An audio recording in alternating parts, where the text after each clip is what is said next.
Hey, this is Waylon from Swiftwood Bows, and we're going to do the next part of our hickory bow build here. So we've got the bow all laid out. We did that in the last video. Got our lines drawn, double checked and made sure that they're what we want, because if you cut down to the lines and they're wrong, there's no putting the wood back on. So there's a few ways you can go about reducing the extra wood on your stave, and it's going to depend on the tools that you have on hand, the type of wood that you've got, how much wood there is to remove. So some options are using a bandsaw to take it off, which is very quick, and if you're skilled with a bandsaw, it can be very effective. It can also ruin a stave very quickly if you make a mistake. So use caution with that, but there's nothing wrong with doing it from the perspective of how the bow turns out. Another option is a hatchet, and which can make quick work of the roughing out. I tend to use a hatchet if there's a lot of wood to remove to get close to the line. On this stave, there's really not a whole lot outside of the line, so I don't think I'm going to use a hatchet on this one. I think I'm going to use a draw knife for the bulk of this, but I'll just do a quick demonstration with a hatchet so you can see the technique that I use, if that's how you'd like to do your work.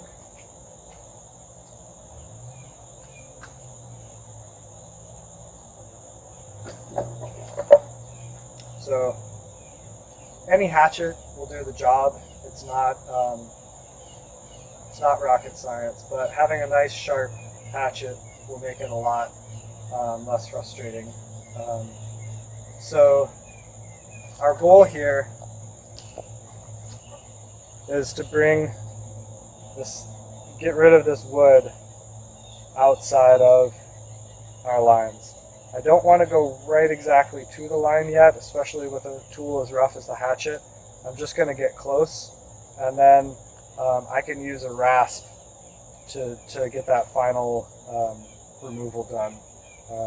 So be careful with the rougher tools like the hatchet and the draw knife. It's easy to make a mistake and either ruin your bow or change what you're going to be able to get out of your bow. So let's see, I normally like to have some sort of, like to put this up on a log so that if my blows miss, I'm not going to be hitting the ground. So I would recommend that. Right now, I'm not going to be doing a lot of hatchet work down near the tips, so I'm just going to show you my basic technique for using a hatchet. And I'll do it up here on this part so I don't need anything on the ground, but I would recommend putting it up on a stump, or at the very least a board of wood to protect the blade. It's important when you're using a hatchet that you're safe. Standing really close like this is asking for trouble if you miss. It's easy to hit yourself, it's easy to hit your feet. Give the stave some space and just be really mindful of every swing. It's better to go a little slower than it is to hurt yourself. So you can actually be pretty careful with a hatchet if you use the right technique. The technique that I use is I start, hold the hatchet back a little bit so I can get some more power, and I'm going to hit the stave at a fairly perpendicular angle. I want to bite in and make some chunks, some notches. And I work down an area, and I'll make some notches, and then I'm going to choke up on the hatchet a little bit so I have a little bit more control, and then I'm just going to slide down and knock off those notches. And the nice thing about this technique is that it gives you a lot of control over what you're removing, If you're just hacking and stripping wood down, the grain can tear out past where you expect it to, and you have a lot less control. This gives you more control over what you're removing. So you make your deep notches.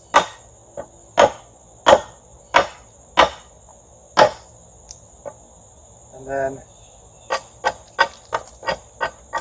you just remove them. See, here it's catching, and there's just a bunch of free wood.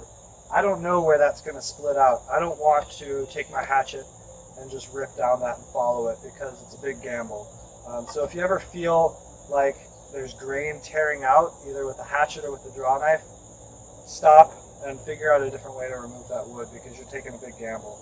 So like I said, I don't have a lot of wood to work with on this stave. I'm going to put the hatchet away. I have another video on my channel that shows the whole process of roughing out another used stave, and I go a lot into the techniques of the hatchet. So if you're using this and you want more information, either ask me or check out that other video. But I'm going to switch over to my bench and my draw knife to remove the rest of this wood.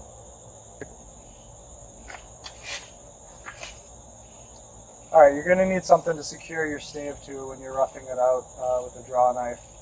This is my Stave Master bow bench that's made by Keenan Howard. It's a great tool. There's also a lot of plans online for how to make your own shave horse out of wood, so that's an option to go. Or you can just simply, a sturdy bench vise works great for this. Even just clamping the wood down to something sturdy will work as well. So what I want to do is get a section that I'm going to work on. I like to start out at the tips and work my way in. There's less chance of tearing out grain and doing something unpredictable. So with a draw knife, there's two sides on a draw knife. There's the flat side, and then there's the beveled side. Always put the beveled side down and have the flat side up. That's going to give you the control you need to do a good job with it. So I'm just going to start tearing off curls of wood. I always want to be able to see my line, make sure that I'm not getting too out of control.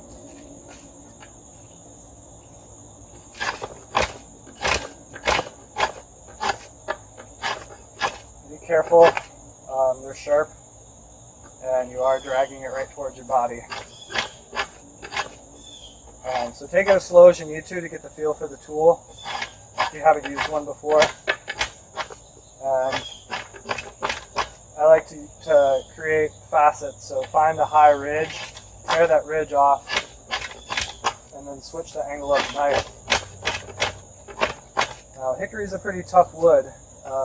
It's not super forgiving for hand tools, so you're going to have to be tenacious.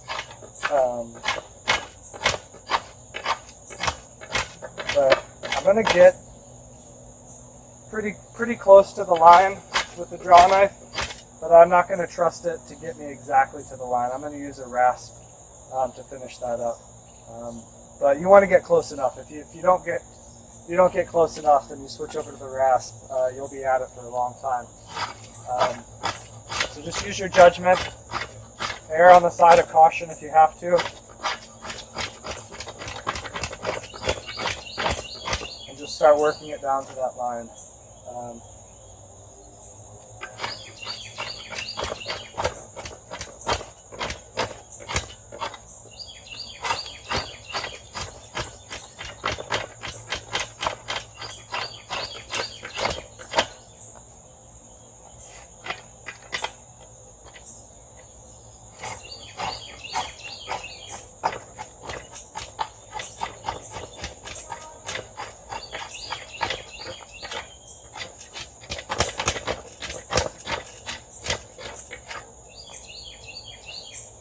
Using the draw knife, you want to be cutting off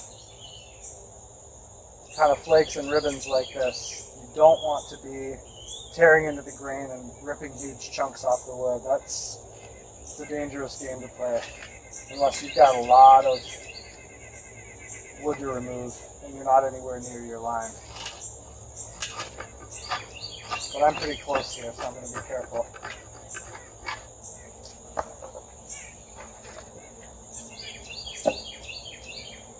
If you can see about how close I'm getting.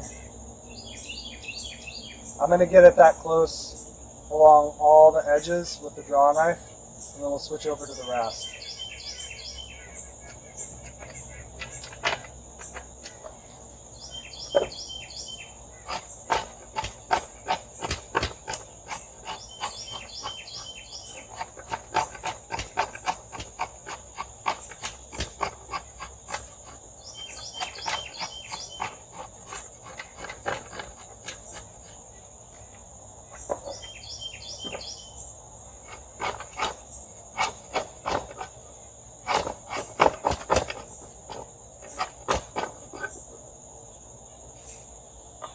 When you're dipping down into this area where the handle is, you have to be careful.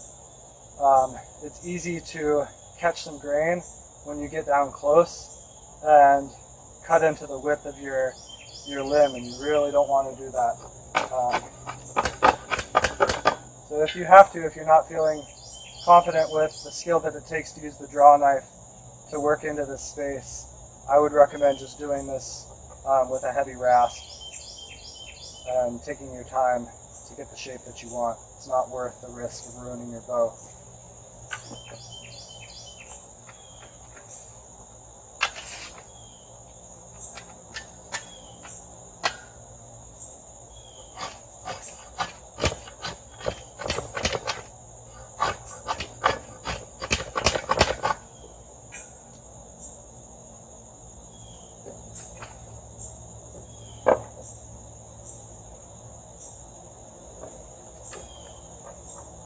Alright, I'm going to keep after this, and I'll catch back up with you when I've got it reduced all the way down, ready for the rasp.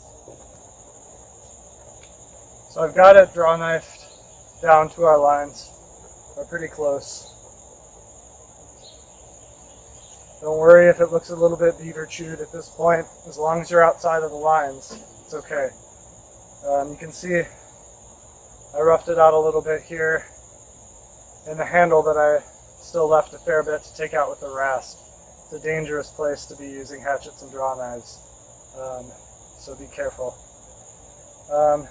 I cheated a little bit, and I took off some of the bigger areas quick with the bandsaw. And to do that, I needed to flatten the belly a little bit, so you may notice that I had a peak sticking up here on the belly, and I just zipped that off so I'd have a flat surface. But probably your stave, if it's split, is going to come to a point on the belly. But I still left plenty of meat here. I'll have to do a lot of reduction on the belly. But first, before we do that, I'm going to use a rasp to get myself down to my lines here.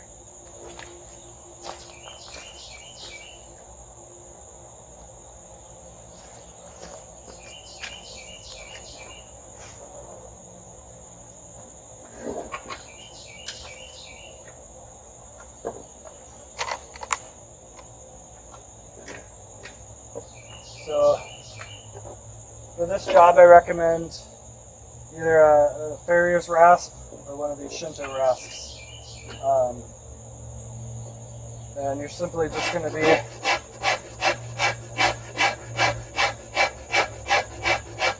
removing that last little bit of wood to get down to the line. If you're finding that it's too much work and you've got a thick spot, don't hesitate to switch back over to the draw knife and save yourself a little bit of time.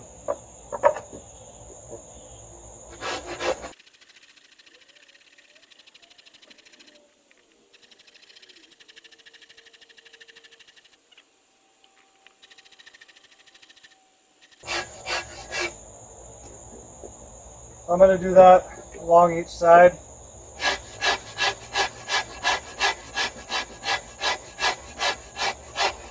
And then I'm going to go ahead, here I'll show you now, I'm going to go ahead and get down to my lines here in the handle area. You can do a lot of it with a flat rasp like the Shinto, but to get those contours that you have in there, you might switch to some kind of half round rasp. I like to use this, it's called a micron plane. It works pretty good for the contouring. So just take your time, don't go past any of your lines.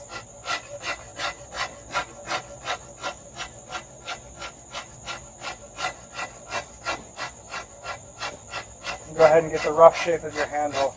It's okay if your handle is pretty rough and bulky in the early stages of tillering. You don't want to spend a lot of time refining the shape of your handle in such an early stage.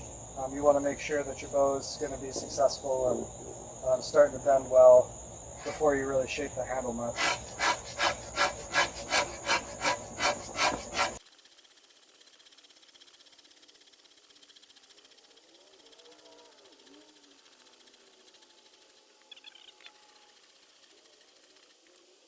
So just get it down to the line with the rasp on all the sides. I'm going to go ahead and do that, and then I'll check back in with you for the next step of roughing it out.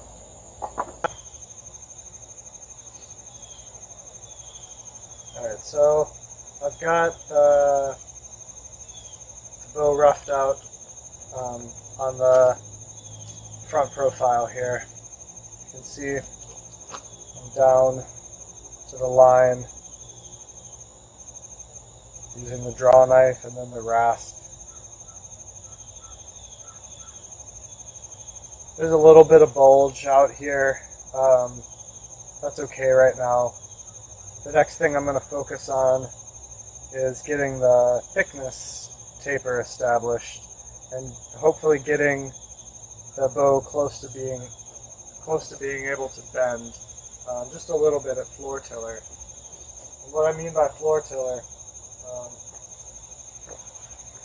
here where you can see me a little bit better. All floor tiller is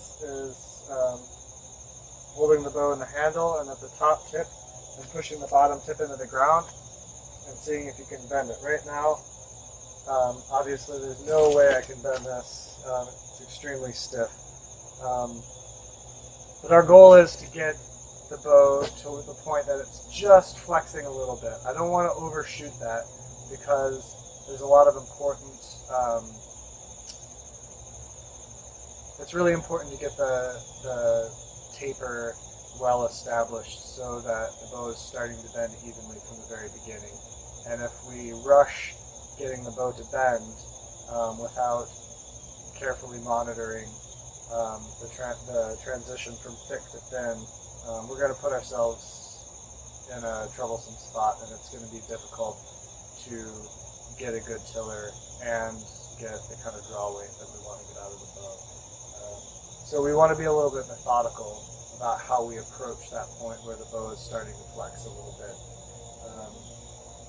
So I'm going to show you how I'm going to draw a rough line on here that's just going to be, it's going to be my stopgap for getting the bow roughed out a little bit more but still not bending too much, if at all, and also to just get the very beginning of a smooth taper established. Let me show you what I've got in mind. So as you can see, the thickness is all over the place. It's thick here, gets thin here, gets thick again out here. It's nowhere close to what we want it to be. So right here, I'm going to keep the handle full thickness. We're going to reduce that later. So for now, I'm not going to take much of anything off out here, but I want to start reducing right here around where the fade stops. So what I've done is I've measured out about 3/4 of an inch and made a little dot here.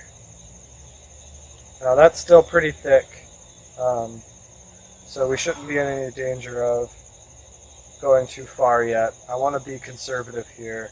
If anything, I'd rather have it be too thick to bend at all with this first wood removal than to go too far. And then out here at the tip, I've measured it at 1/2 inch thick. And so there's going to be about a 1/4 inch transition between the fade and the tip out here. And so at about halfway, just to keep myself on track, I split the difference and I put a mark here at 5/8. Well, what I'm going to do, I could use a ruler, but honestly I trust my hand more. I'm going to lock my hand here against the back of the bow where it's nice and smooth, and I'm just going to start dragging a line here down the length of the bow, slowly decreasing the distance between my pencil mark and the back of the bow. I should be splitting the difference and hitting that 5/8 inch mark at mid-limb. So I should be splitting the difference and passing through this 5/8 inch mark as I continue on.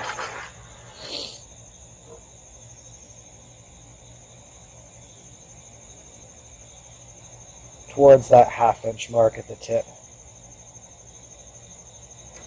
Like that. So hopefully you can see I've got this line.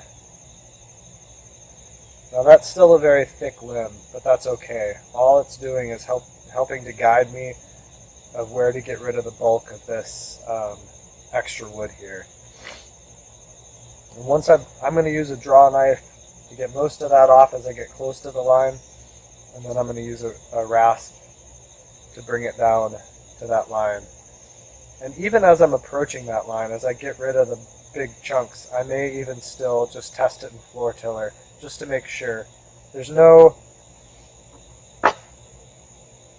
I said 3/4 here and 1/2 here, and I think that's going to work well for this stave, but that's just based off of my intuition.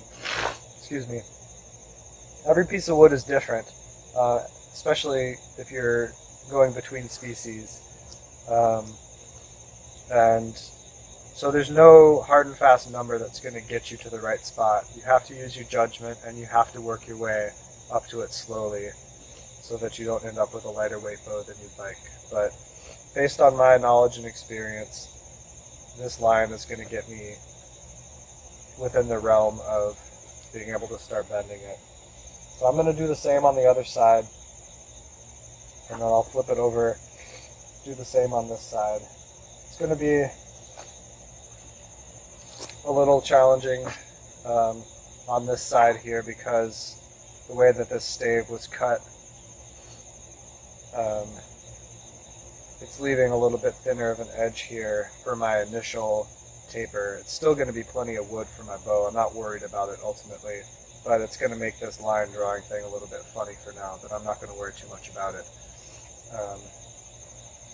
So I'll get those lines drawn, and then we'll reduce the wood on the belly.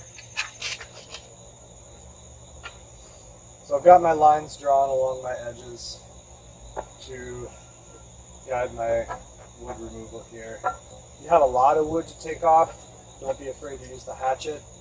I don't have quite that much, so I'm going to stick to my draw knife here for a while. Once again, I like to start on the end and work my way up so that I don't get any surprise tear-outs.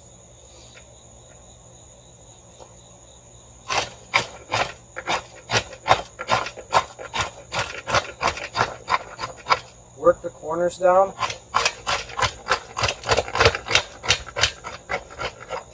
And leave yourself a ridge in the middle and then take that ridge down. It's always more efficient to create facets than to just take all of it off on the top. Just be mindful of your lines as you go along. Always be checking and making sure you're not ripping past them. Our goal right now is really just to get a nice, even transition from slightly thicker to slightly thinner. That's going to get us off to a good start with bending the bow properly. If we do our job now and we pay close attention to what we're doing and we don't get too carried away with these rough tools, you can set yourself up for success for the rest of the build. If you do this sloppily and you leave thick areas and thin areas and you don't have a good taper, you're going to be fighting it for the rest of the process and you may not end up with the bow you want. So take your time and do a good job at this stage. It's worth it.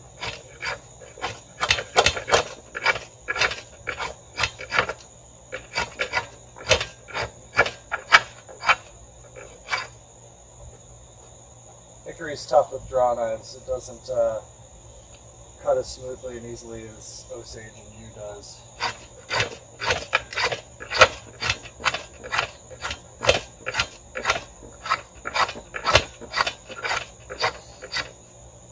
Now, if at any point your draw knife catches the grain and starts to tear out, and you'll really feel the difference between tearing out grain and pulling off curls with the draw knife.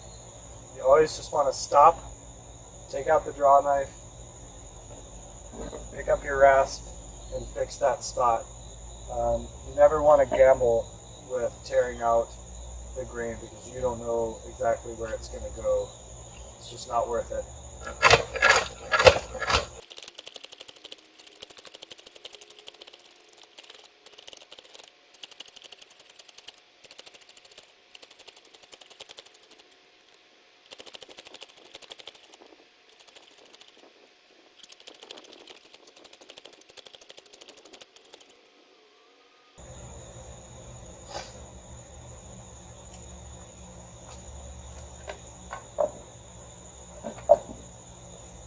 I think for some of this bulk in here, I'm going to switch over to the hatchet. It's going to make quicker work of it than the draw knife will.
Alright, you get the idea. I'm not going to make you watch me chip away every little bit off of this thing.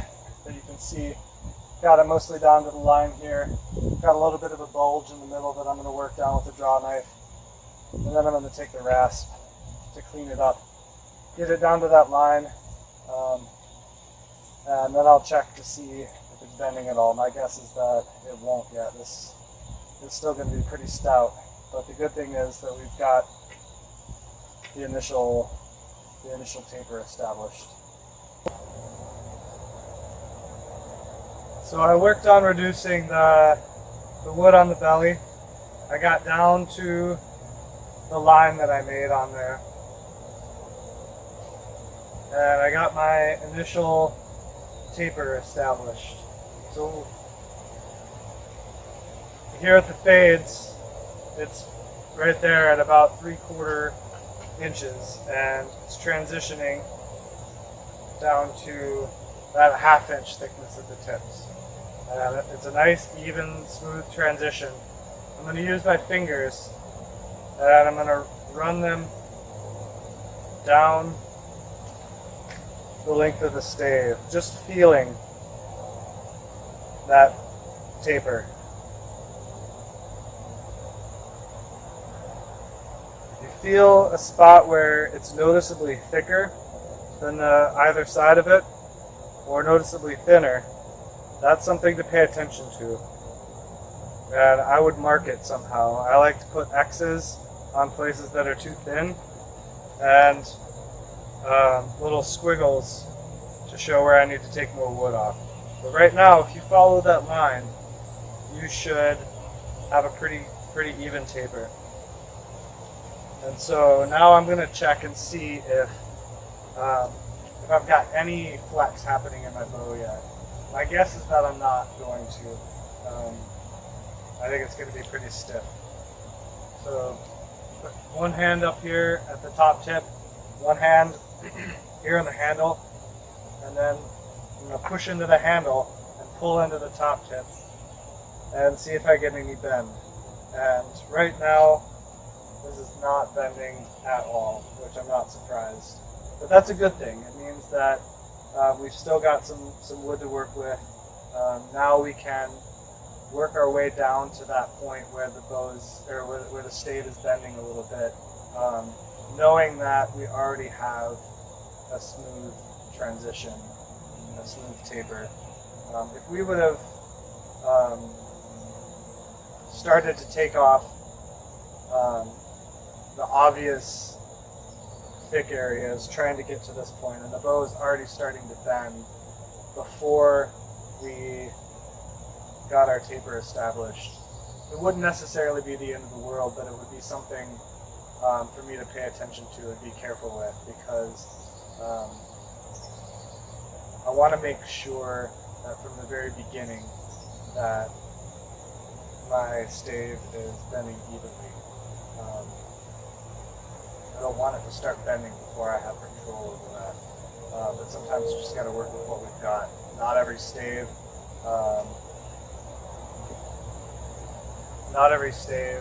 starts off with enough wood for you to really ease into the floor tillering with a perfect taper right off the bat, and then you just got to work with what you got. But that's our goal.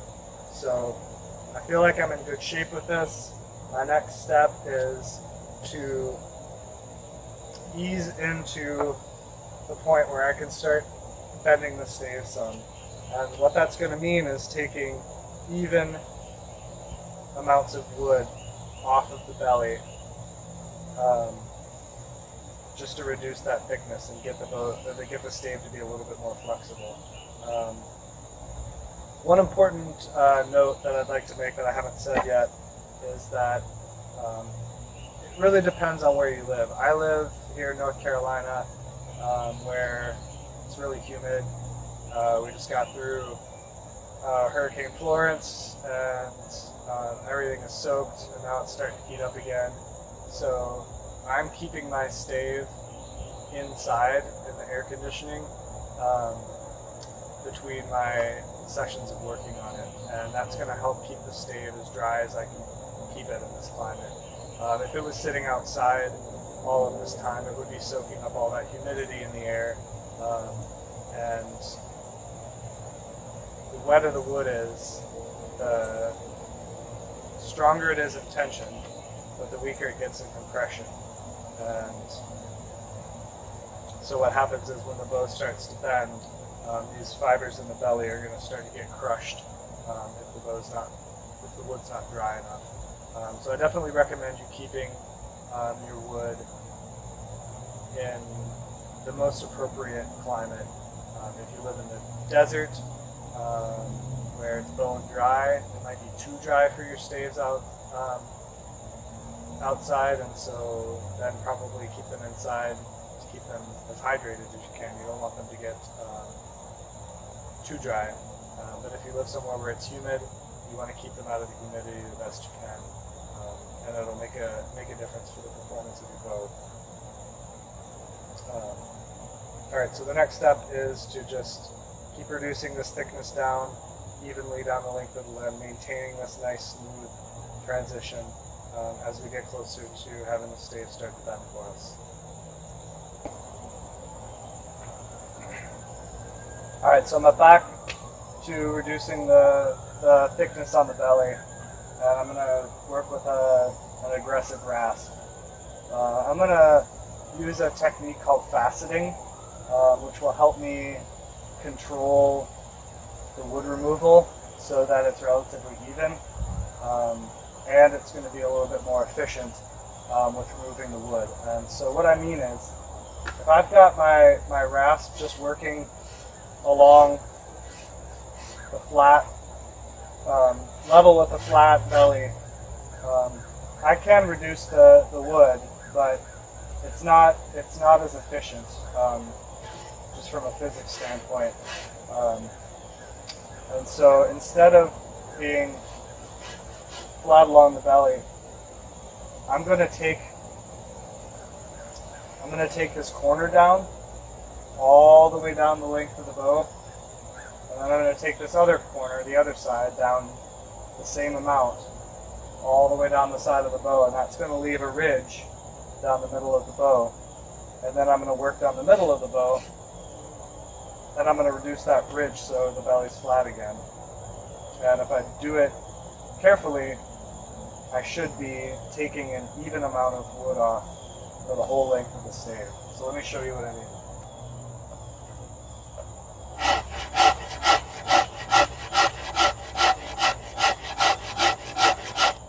I'm going to be relatively aggressive at this point and take off a fair amount of wood. I know how stiff the stave is. It's not bending much. So this is my chance to make a lot of progress. I'm not going to pussyfoot around too much at this stage, but I still want to make sure that I'm being even. So I'm going to pay attention to how much I'm reducing this side, and I'm going to try to keep that even the whole length down the stave, and do the same on the other side.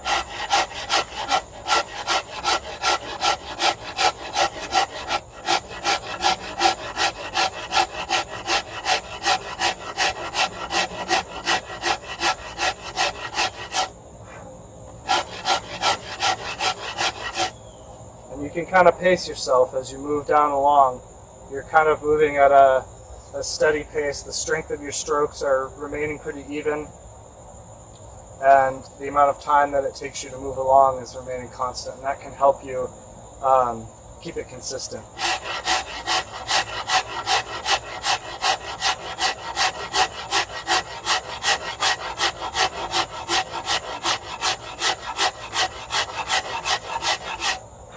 You can also see it along this edge.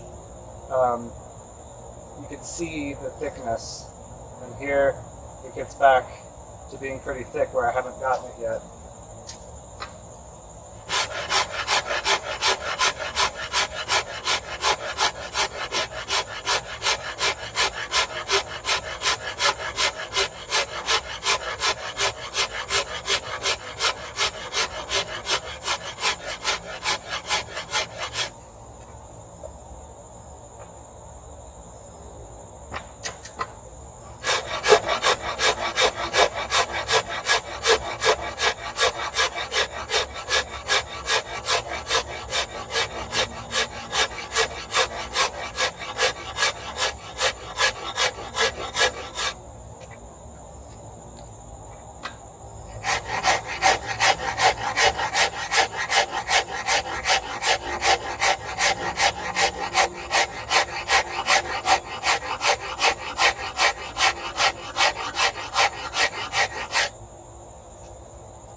You can be a little bit less aggressive out here in the outer portion. It's a smaller surface area. Therefore, your strokes are going to be taking more wood off in comparison to the wider area up there. And that just means that you have to be careful that you're not completely whittling away your outer limb in proportion to what you're doing on the inner limb. If you're not careful, you can get it so this is bending way too much out here, and then you have to get the rest of the bow bending proportionally, and then you end up with a bow that's too light a weight. So just be mindful of your work out here.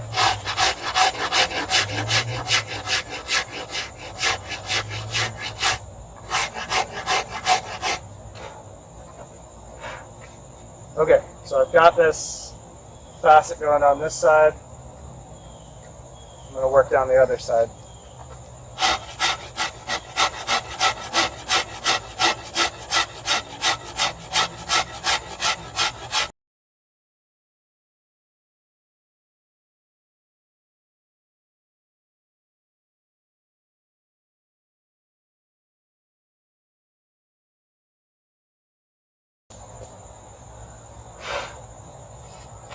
Alright, I don't know how well you can see it, but now I've got this ridge running down the middle of my bow.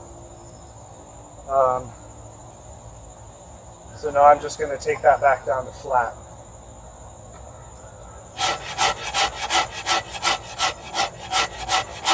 Usually it takes a little bit more work in the middle to get it caught up with the edges, just because there's more wood there.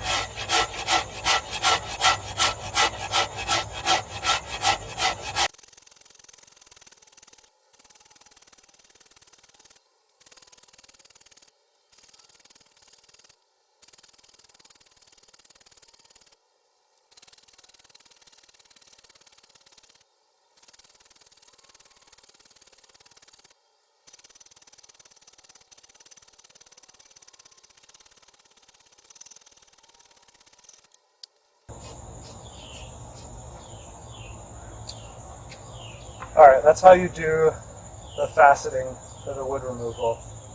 Still got a little bit of a bulge here in the middle. Could probably take it down some more before I went back to the edges. So I'm going to do this on the other side, the other limb, and then I'm going to use my floor tailoring technique again to check and see whether I'm getting any bend. Probably still am not at this point, but that's okay.